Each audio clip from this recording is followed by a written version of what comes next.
এরপরে প্রশ্ন হলো, নামাজ কাজা হলে কাজা নামাজ কোন সময় আদায় করা উচিত? যেমন ফজর নামাজ কাজা হলে জোহরের জামাতের আগ মুহূর্তে পড়া যাবে কিনা বা পরে পড়া যাবে কিনা? দেখুন, যদি ফজরের নামাজ কাজা হয়, এটা জোহরের আগে না, বরং কাজা হয়েছে ফর এক্সাম্পল আপনি ঘুম থেকে উঠতে পারেন না, অ্যালার্ম দিয়ে রাখছেন তাও উঠতে পারেন না, গভীর ঘুম হয়ে গেছে, অ্যাক্সিডেন্টলি এরকম হঠাৎ একদিন হয়ে গেছে, তাহলে যখন ঘুম ভাঙছে তাড়াতাড়ি করে ওযু করে আগে নামাজ পড়ে ফেলবেন। কারণ হাদিসে আসছে, নবী করিম সাল্লাল্লাহু আলাইহি ওয়াসাল্লাম বলেছেন, মান নামা আন সালাতিন আও নাসিহা ফালইউসাল্লিহা ইযা যাকারহা ফাইন্না যালিকা ওয়াক্তুহা। কেউ যদি ঘুমের কারণে নামাজ পড়তে না পারে বা ভুলে গেছে, তাহলে এরকম ব্যক্তির যখন স্মরণ হবে বা ঘুম থেকে উঠবে সাথে সাথে সে নামাজ পড়বে, ওইটাই তার ওয়াক্ত। আপনি বললেন যে তুমি তো কাজা যেহেতু হয়েই গেছে, থাক তাহলে একসাথে জোহরের সময় পড়বো, এটা উচিত না। উচিত হলো কি করা ভাই, ঘুম থেকে উঠার পর যদি নিষিদ্ধ সময় না হয় তাহলে ওই টাইমে কি করা, 7টা বাজে ঘুম ভাঙছে, 8টা বাজে ভাঙছে, 9টা বাজে ভাঙছে, তাহলে উযু করে অন্য কাজ করে আগে নামাজটা পড়ে ফেলান, তারপর অন্য কাজ করবেন। আর যদি আপনি সেটাকে বিলম্ব করেন তাহলে জোহরের ওয়াক্তের আগে জোহরের নামাজের জামাতের নামাজ পড়ার আগে আপনি কি করবেন, এই ফজরটা পড়ে ফেলবেন। আর যদি কোনো কারণে এত দেরি হয়ে গেছে যে আরেক ওয়াক্ত নামাজ শেষ হয়ে যাচ্ছে এমন অবস্থা, তাহলে সেই ওয়াক্তটা পড়ে ফেলবেন, তারপরে কাজা করবেন। নামাজের মধ্যে শেষ বৈঠকে তাশাহুদ, দুরুদ, দোয়া, মাসুরা মুক্তাদি শেষ করার আগে যদি ইমাম সালাম ফিরিয়ে ফেলেন তাহলে মুক্তাদির করণীয় কি? ইমাম সাহেব যদি সালাম ফিরিয়ে ফেলছে, আপনি এখনো দোয়া মাসুরা পড়তে পারেন নাই, দুরুদ শরীফ মাত্র পড়ছেন, তাহলে সালাম ফিরিয়ে ফেলান। দুরুদ শরীফের শেষের দিকে আসেন, তাড়াতাড়ি করে শেষ করে সালাম ফিরিয়ে ফেলান, অসুবিধা নেই। দুরুদ একটা পড়ছেন, ইমাম একেবারে 5G গতিতে নামাজ পড়তেছে, আপনারা সুযোগই দেয় নাই, আপনি বেচারা মাত্র প্রথম দুরুদ পড়ছেন, ইব্রাহিমের একটা পাঠ পড়ছেন, আর একটা এখন পড়তে পারেন, আল্লাহুম্মা সাল্লি আলা শেষ করছেন, সালাম ফিরিয়ে ফেলান, নামাজ হয়ে যাবে ইনশাআল্লাহ। ইমাম সালাম ফিরাবে, তারপর আপনি শেষ করে তারপর সালাম ফিরাবেন, অনেক বেশি যদি দেরি করেন তাহলে সেটা আপনার জন্য উচিত হবে না। কমপক্ষে আত্তাহিয়াতুটা আপনি শেষ করবেন, দুরুদ যেটুকু পারেন পড়ে এরপরে সালাম ফিরিয়ে ফেললেন, অথবা আত্তাহিয়াতুটা শেষ করলেন, বাকি যদি পড়তে নাও পারেন, ইমাম সালাম ফিরিয়ে ফেলছেন, আপনি সালাম ফিরিয়ে ফেলেন। আর যদি শেষের দিকে থাকেন তো তাড়াতাড়ি করে শেষ করে সালাম ফিরিয়ে ফেলবেন, তাতেও নামাজ হয়ে যাবে। এরপরে প্রশ্ন হলো, কোনো ব্যক্তি সালাতরত অবস্থায় থাকলে ওই ব্যক্তির সামনে যদি কোনো ব্যক্তি থাকে, সে কি চলে যেতে পারবে? আমি সালাত আদায় করতেছি, এই মুহূর্তে একজন ব্যক্তি আমার সামনে আছেন, তিনি লজ্জায় যাচ্ছেন না, এই মুহূর্তে আমার তাকে দেখে খুশু নষ্ট হয়ে গেল, কারণ ব্যক্তির কষ্ট হচ্ছে, বিধায় আমি তাড়াতাড়ি সালাত আদায় করলাম, কাজটা কি ঠিক করলাম? খুব দরকারি একটা প্রশ্ন। কোন ব্যক্তি নামাজ পড়লে তার সামনে হাঁটাচলা করা গুনাহের কথা। তার সামনে হাঁটাচলা করা কিসের কথা ভাই? নবী করিম সাল্লাল্লাহু আলাইহি ওয়াসাল্লাম বলেছেন, নামাজি ব্যক্তির সামনে হাঁটাচলা করা কত ডেঞ্জারাস অপরাধ, এটা যদি তোমরা জানতা তাহলে সামনে প্রয়োজনে হাঁটাচলা না করে এক পাশ থেকে আরেক পাশে যাওয়া, এরকম পরিস্থিতিতে 40 পর্যন্ত অপেক্ষা করতে, অর্থাৎ 40 দিন বা 40 বছর বা 40 ঘন্টা পর্যন্ত দাঁড়ায় থাকতা, তারপরেও ক্রস করতা না, কারণ নামাজের সামনে ক্রস করা এটা এতটা গুনাহের কথা। কত বেশি গুনাহের কথা জানেন? হাদিসে আসছে, নবী করিম সাল্লাল্লাহু আলাইহি ওয়াসাল্লাম বলেছেন, তোমার নামাজের সামনে যদি কেউ হাঁটতে যায়, ওর সাথে লড়াই করো, এটা শয়তান। লড়াই করো মানে হাত দিয়ে তাকে অন্তত বাধা দাও। এই বাধা দেওয়ার একটা দৃশ্য আমি মসজিদে নববীতে দেখেছি একবার, মানে আমাদের কাছে দেখে হাস্যকর মনে হবে, কিন্তু হাদিসের উপর সরাসরি আমল করা। সেটা হলো, এক আরাবিয়ান নামাজ পড়তেছে, সামনে দিয়ে রিয়াদুল জান্নাতে মদিনা মসজিদে নববীতে সামনে দিয়ে আরেকজন হুট করে চলে যাচ্ছে, সে এরকম হাত বাইর করে দিছে, লোকটা তারপরও পাত্তা দেয় নাই, পাত্তা না দিয়ে আবার যাইতে নিছে, এরকম কলার ধরে একটা মুসুর দিল, সে বেচারা দপাস করে পড়ে গেছে, নামাজের মধ্যে আছে।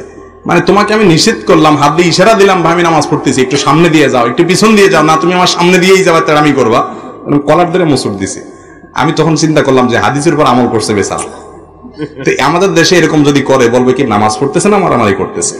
যাই হোক, হাদিসে আমাদেরকে মারামারি করতে বলা হয়নি, উদ্দেশ্য হলো ইশারা ইঙ্গিতে যেভাবে হোক আমরা যেন বাধা দেই, কেউ যেন নামাজের সামনে না যায়, এত বড় বিষয়। কিন্তু এখানে তিনটা সিস্টেম আছে, একটা না জায়েজ, বাকি দুইটা জায়েজ। আমরা না বুঝার কারণে অনেক সমস্যা তৈরি হয়। একটা হলো মুরুর, এটা না জায়েজ, আরেকটা হলো সুউদ, এটা জায়েজ, আর একটা হলো নুজুল, এটাও জায়েজ। মুরুর কোনটা? হাদিসে মান মাররা বাইনা ইয়াদাইল মুসাল্লি এরকম আসছে, মুসল্লি বা নামাজি ব্যক্তির সামনে যদি ক্রস করেন সেটা নিষেধ। ক্রস কোনটা? নামাজি এই লেভেলে আছে, আপনি এই পাশে আছেন, এই পাশ থেকে আপনি ওই পাশ গেলেন, তাহলে এটা ক্রস হলো। অথবা আপনি এই পাশে আছেন, সেখান থেকে এই পাশে গেলেন, তাহলে এটা কি হলো? ক্রস হলো, এটা নিষেধ। নামাজি ঠিক বরাবর সামনে আপনি বসে আছেন, একদম বরাবর স্টেপ, তাহলে আপনি যদি উঠে আস্তে করে এক পাশে চলে যান, ডানে বা বামে, এটা কিন্তু নিষেধ না, এটাকে বলা হয় নুজুল, নামা, চলে যাওয়া। আর একটা হলো সুউদ। সুউদ কোনটা? নামাজি ব্যক্তি নামাজ পড়তেছে, আপনি তার সামনে বরাবর যে দাঁড়াবেন, হয়তো জামাত শুরু হয়ে গেছে, ঠিক তার সামনে জায়গাটা ফাঁকা আছে, তাহলে আপনি ডান থেকে বাম থেকে বরাবর তার সামনে গিয়ে দাঁড়ায় গেলেন, ক্রস করলেন না। ক্রস বুঝছেন তো? মানে এক পাশ থেকে আরেক পাশে যান না, ঠিক তার সামনে বরাবর গিয়ে দাঁড়ায় গেলেন, এটা কিন্তু নিষেধ না, এটা হলো সুউদ। হাদিসে শুধু মুরুরটা নিষেধ, অর্থাৎ ক্রসিংটা নিষেধ, কিন্তু সামনে থেকে পেছনে সামনে থেকে পেছনে কিংবা পেছন থেকে সামনে বরাবর দাঁড়ায় গেলেন, এটা নিষেধ না, কারণ এটাতে মনোযোগ নষ্ট হয় না। সামনে থেকে এক পাশ থেকে আরেক পাশে আসা যাওয়া করলে সেটা কি হয়, নামাজের মনোযোগ নষ্ট হয়, এই জন্য ওইটা নিষেধ।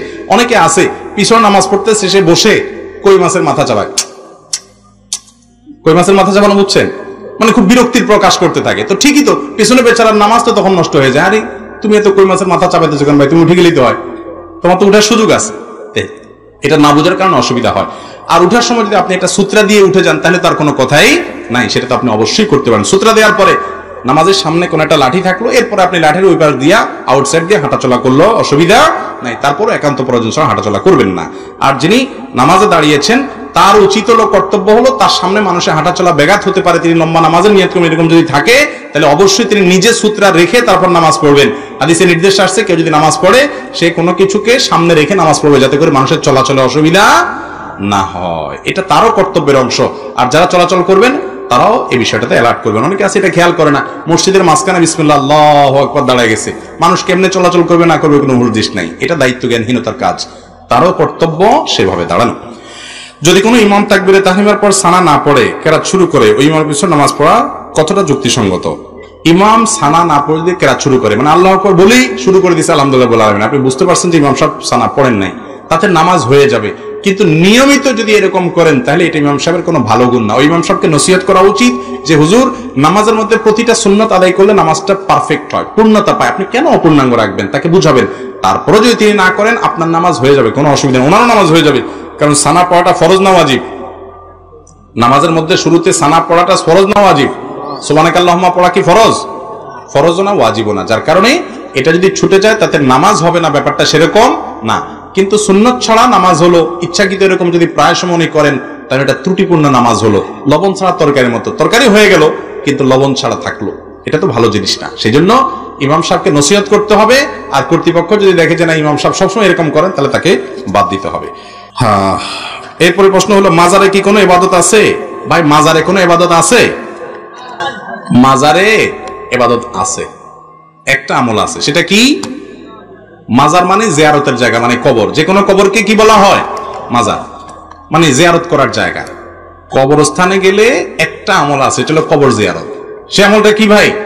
কবর জিয়ারত। সালামুন আলাইকুম দারা কওমিন মুমিনিন ওয়া ইন্না ইনশাআল্লাহু বিকুম লাহিকুন, নাসাল্লাহু লানা ওয়া লাকুমুল আফিয়া। হে ঈমানদার বাসিন্দা যারা এই কবরে শুয়ে আছো, তোমাদের প্রতি শান্তি বর্ষিত হোক। আমরা তোমাদের পেছনে আসতেছি, আমরাও এই জায়গায় আসব, তোমরা আগে গেছো, আমরা পরে আসব।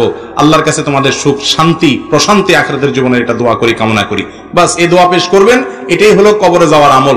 কবরে যাওয়ার পর সেখানকার মানুষের কাছ থেকে কোনো কিছু চাওয়া, দোয়া করা, মোমবাতি আগরবাতি জ্বালানো, ফুল দেওয়া, এরকম কোন আমলের কথা কোরআন হাদিসে নির্দেশ করা হয় নাই। সেখান থেকে যদি কিছু পাওয়া যাবে, তার কাছে অলৌকিক শক্তি আছে, আপনি বিশ্বাস করেন, তাহলে সেটা আপনার ঈমানের জন্য ক্ষতিকর বিশ্বাস। এটা কোনো মুসলমানের বিশ্বাস হতে পারে না। ওয়াইদা সাআলতা ফাসআলিল্লাহ ওয়াইদা ইসতাআনতা ফাসতাইন বিল্লাহ। নবী সাল্লাল্লাহু আলাইহি ওয়াসাল্লাম বলেছেন, কিছু চাইলে আল্লাহর কাছে চাইবা, সাহায্য চাইলে আল্লাহর কাছে সাহায্য চাইবা। আল্লাহ তাআলা আমাদেরকে বুঝার এবং আমল করার তৌফিক দান করুন।